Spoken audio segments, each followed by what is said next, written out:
Bahkan, bagi yang kulitnya berjerawat akan memperparah jerawat itu. Tapi intinya, aku tetap tidak suka. Senyawa itu harus ada di dalam komposisi ini. Sebelum nonton, klik like. Dan yang paling penting, subscribe. Karena subscribe itu gratis. Share ke teman-teman kalian. Dan follow juga Instagram kita di Serius Channel. Dan Sela Yohanese. Ditunggu! Halo, welcome back to my YouTube channel. Oh Tuhanku, sekarang kita ketemu lagi. Akhirnya setelah beberapa lama kita nggak ketemu, tapi sekarang kita akhirnya bisa bertemu lagi. Nah, kira-kira pertemuan kita ini sekarang akan ngapain dan akan ngebahas apa? Aku sekarang mau ngebahas salah satu skincare. Sebenarnya aku tuh baru bangun banget, dan karena aku baru bangun, aku belum ngapa-ngapain. Pakai lipstick dulu, guys. Pakai apa namanya ini? Tiba-tiba ada sebuah paket yang datang, tapi aku nggak tahu itu tuh paket dari siapa gitu kan. Ternyata di dalamnya ada sebuah skincare, terus skincare-nya itu ada tulisannya, "Kak, tolong di-review dong." Skincare ini berasal dari Korea Selatan. Seperti yang kita ketahui juga bahwa Korea Selatan merupakan sebuah negara yang dimana negara tersebut itu sangat terkenal. Itu dari operasi muka, skincare, entertainment, penyanyi, dan lain sebagainya. Pembicaraan ini akan sangat menarik karena kita akan ngebahas sebuah brand yang sangat sudah internasional. Kita akan mereview bersama kira-kira bahan apa yang mereka gunakan yang menurut dunia perskincarean seharusnya mungkin sekarang tidak usah digunakan lagi atau bahkan diharamkan untuk digunakan. Pasti kalian penasaran produk apa yang akan aku bahas. Aku akan kasih bocoran juga dulu untuk kalian. Jadi yang ingin aku bahas kali ini produk skincare-nya adalah, mana dia? Ternyata ada di sebelahku. Kalian jangan fokus dengan segala sesuatu yang ada di belakang, karena di belakang itu adalah segala sesuatu tentang dosaku. Aku jarang sekali membersihkan, merapikan tempat yang... Kita akan berbicara mengenai produk ini, sebuah skincare yang berasal dari Korea Selatan. Namanya, brandnya adalah, atau perusahaannya adalah perusahaan Mediheal, untuk varian Vita Light Beam. Nah, kira-kira ini bagus nggak ya untuk kulitku, dan bagaimana komentarku setelah penggunaan, dan bagaimana komentarku mengenai bahan-bahan yang mereka gunakan untuk pembuatan produk ini? Kalian pasti penasaran. Kalau kalian penasaran, jangan lupa sebelum aku kupas produk ini dan aku kasih review produk ini, klik subscribe, berikan like, dan share ke teman-teman kalian semuanya. Nah, kalau kalian sudah subscribe dan sudah juga like tombolnya, di like untuk semua video dari channel ini. Nah, di Indonesia harganya cukup relatif mahal menurutku, karena harganya Rp30.000 untuk harga normal. Produk ini kita bisa dapatkan di Watson atau Guardian. Tapi aku mereview produk ini atau aku menyebutkan toko-toko yang tadi, aku bukan tidak dibayar sepeser pun oleh mereka. Mana ada juga yang mau endorse gue. Nggak ada ya. Jadi aku nggak dibayar sepeser pun oleh mereka, atau bahkan oleh produk ini pun aku... jadi dia itu bukan, yang ngirim produk ini bukan dari perusahaannya, tapi produk ini tuh dikirim dari personal orangnya langsung. Sebenarnya dia itu mau minta pendapatku bagaimana gitu kan. Terus aku pikir, ya udah deh aku nanti bahas produk ini secara sepengetahuanku bagaimana, tapi di kontenku nanti kamu tonton aja videonya, biar nggak cuma dia aja yang bisa dapat informasi seputar produk ini, tapi juga orang-orang lain. Nah, aku pikir aku baiknya di-upload aja, jadi jangan chat aja atau jangan telepon aja, karena biar semuanya kebagian kalau mau beli produk ini gimana. Speknya yang kita dapatkan seperti apa. Nah, perusahaan kok bisa terkenal banget produk ini? Sebenarnya apa yang mereka usung dari senyawa-senyawa yang mereka jadikan andalannya di produk ini? Sebenarnya ada 3 yang mereka usung di produk ini. Yang pertama itu ada sodium ascorbyl fosfat, yang dimana sodium ascorbyl fosfat ini adalah turunan vitamin C. Bagi yang kalian belum ngeh apa itu maksud dari turunan vitamin C, artinya vitamin C yang mungkin bahasa kasarnya gini ya, seolah-olah vitamin C yang bentuknya general dimodifikasi menjadi lebih kece hingga menjadi sodium ascorbyl fosfat. Nah, diklaim senyawa ini adalah senyawa yang sangat stabil dari vitamin C, sehingga baik digunakan untuk kulit kita. Itu klaim daripada ilmuwan atau peneliti atau juga produk ini. Yang berikutnya adalah tocopherol acetate dan white willow salic alba bark extract, yang dimana mampu membantu mencerahkan dan memperbaiki warna kulit. Masker selulosa halus sangat pas dengan kulit, memastikan pengiriman esensi yang optimal. Yang ketiga adalah free paraben. Paraben ini merupakan sebuah senyawa yang sebenarnya pada zaman beberapa waktu lalu digunakan dalam skincare, tapi saat ini banyak perusahaan yang beranggapan bahwa paraben itu lebih banyak dosanya atau lebih banyak negatifnya daripada positifnya, sehingga di berbagai kosmetik itu sudah tidak digunakan lagi, termasuk di skincare atau masker ini. Sebenarnya paraben itu dapat membuat kulit kita teriritasi, apalagi yang sensitif. Jadi beberapa kosmetik ya udahlah nggak usah pakai paraben lagi gitu. Bahkan ada laporan bahwa paraben itu dapat membuat kulit seseorang itu sampai mungkin ngelupas. Ternyata saking terkenalnya produk ini banyak dipalsukan di beberapa negara. Lantas bagaimana kita bisa membedakan produk mana yang asli dan mana yang palsu? Yang asli itu ketika kita menggunakan masker dari Medihel itu akan ada tulisannya Medihel setelah penggunaan masker 15-20 menit. Kalau misalnya nggak ada tulisan Medihel, kalian harus waswas, mungkin produk yang kalian beli itu adalah palsu.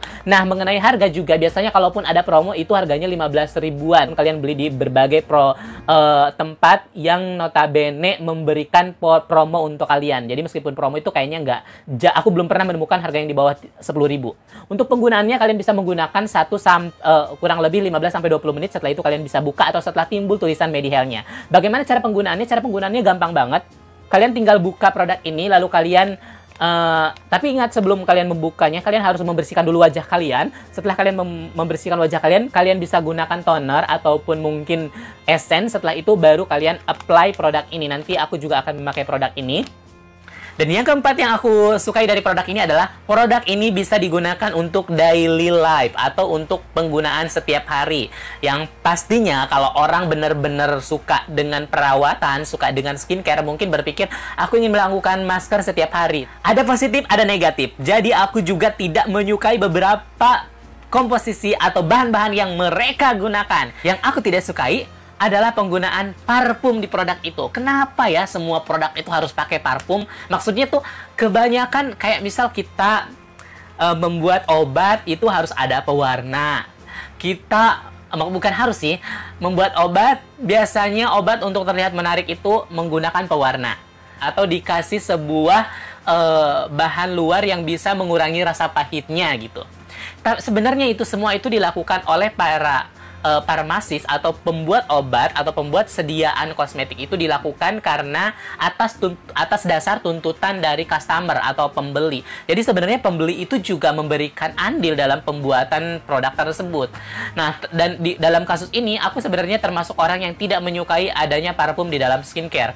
Kenapa gitu ya? Maksudnya nggak apa-apa sedikit mungkin rada bau atau rada anyir atau baunya kita kurang nggak suka gitu. Karena menurutku kita perlu berjuang untuk membuat kulit kita lebih baik. Aku jadi bete karena parfum di dalam skincare ini.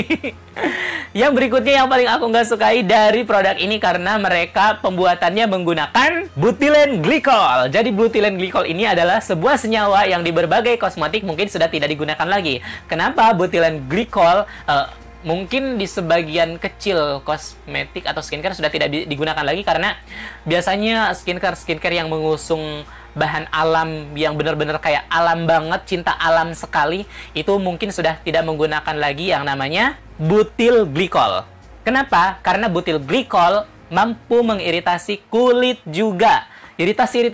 Sebenarnya apa sih iritasi? Iritasi itu sebenarnya kalau misalnya mungkin kulit kalian jadi melepuh, memerah, atau bahkan luka, atau bahkan terbakar. Aku nggak suka juga karena itu untuk kulit yang sensitif tidak baik. Akan mempercepat terjadinya iritasi. Bahkan bagi yang kulitnya berjerawat akan memperparah jerawat itu dengan senyawa ini. Meskipun aku nggak tahu dari butylene glycol yang mereka gunakan itu seberapa banyak, tapi intinya aku tetap tidak suka kenapa senyawa itu harus ada di dalam komposisi ini. Kenapa tidak dihapuskan saja untuk produk yang berasal dari Korea Selatan, yang dimana Korea Selatan adalah negara yang sudah maju, harusnya bisa menggantikan senyawa ini dengan senyawa yang mungkin lebih aman untuk penggunanya. Aku pikir seperti itu. Tapi ya nggak ada sesuatu yang sempurna, tidak ada sesuatu yang sempurna. Yang pasti produk ini sudah cukup keren, bisa mendongkrak pasar internasional berkat kualitasnya. Jadi aku langsung aja akan memberikan skor untuk produk ini. Jadi untuk produk ini aku memberikan skor. Untuk komposisinya aku berikan nilai 96. Lalu untuk harganya aku kasih nilai 92. Kenapa? Karena aku suka komposisinya. Yang kedua, harganya 92 karena menurutku di Indonesia itu harusnya harga masker yang bisa digunakan untuk daily life, kecuali untuk seminggu sekali, oke lah.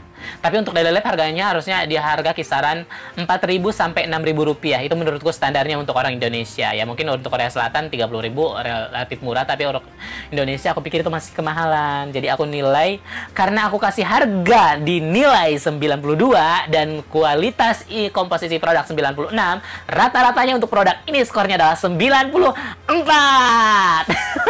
Jadi silahkan kalau misalnya aku bukan rekomendasi ya, kalau misalnya kalian ingin produk ini, kalian ingin mencoba produk ini, silahkan beli karena menurut aku ini cukup baik sekali komposisinya.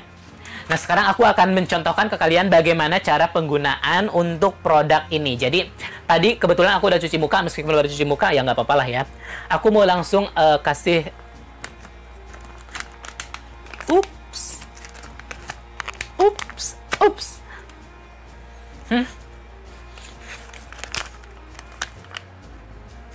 Parfumnya tercium sekali. Kalau kalian cium, itu tercium banget parfumnya. Aku tidak suka parfumnya. Semoga aku tidak suka parfumnya, tapi hasil dari yang mereka berikan bisa membuat ketidaksukaanku itu sirna karena produknya bagus. Semoga aja ya. Awas kalau tidak. Lalu kita buka. Tarang! Ini milinya berapa mili ya? Biasanya sih kalau masker kayak gini, 24 mili. Ini jangan dulu dibuang ya, karena masih ada sisa-sisa essence-nya di sini. Nanti kita aplikasikan ke... Oh Tuhanku. Oh Tuhanku. Sebentar guys. Sebentar ya. Aku termasuk orang yang tidak bisa menggunakan masker ini. Oh iya. Ini tulisannya ada Mediheal-nya guys, tuh. Tuh. Kalian lihat nggak sih? Ini loh. Tuh kan. Mediheal. Tuh ada tulisan Mediheal-nya tuh ya. Kalian belinya di toko-toko yang official ya. Jangan di toko-toko yang nggak jelas gitu.